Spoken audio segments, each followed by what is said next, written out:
Hey, brother, welcome to day 9 as we seek light, walking in the shadows of our political world. Remember where we started the week. We started in 1 Peter chapter 2 and Romans chapter 13, where two big words are used to describe our responses to the authorities over us. We are to submit to that authority.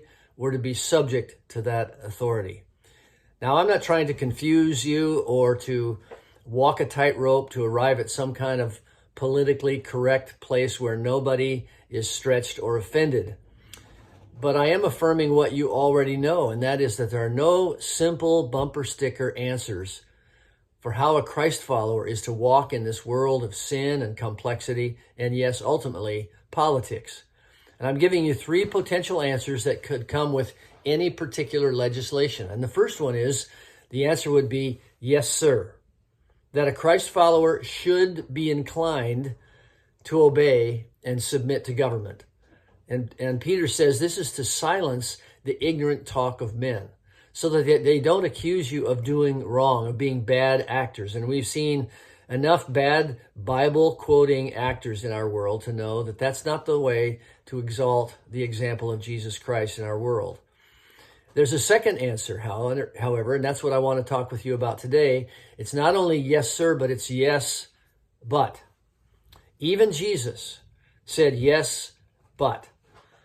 There were some wrong assumptions about him, that the Messiah would be totally opposed to the order, the roads, the language, the economics, and the legal process, and the relative peace that Rome had brought about in the world.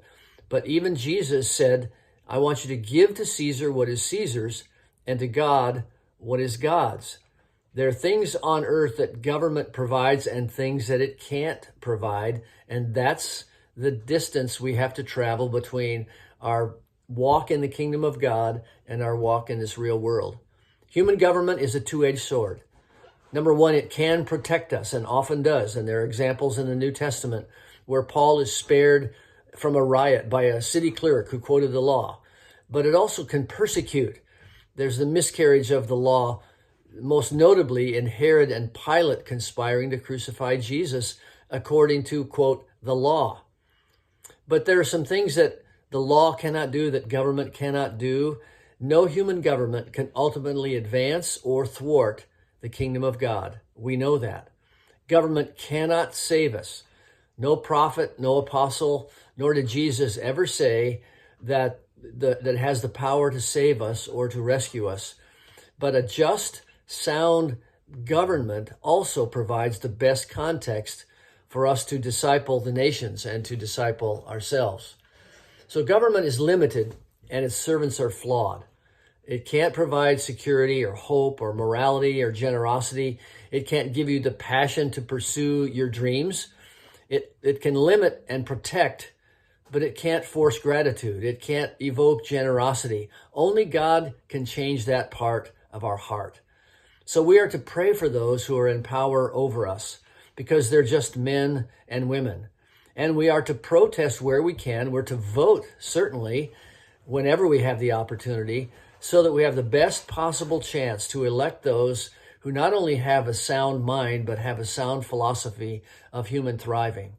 And the bitter irony we have to face as Christians is we have not reversed or slowed the American moral slide into spiritual decline through legislation. It's only going to be by changing the heart that abortion or family-friendly policies are really heated in our culture. So we're not to abandon this, but we're to ask if the same amount of energy were spent on evangelism and discipleship, would not the light be shining brighter in our world? Tomorrow, I'll give you the third potential answer to the government authorities over us. God bless you.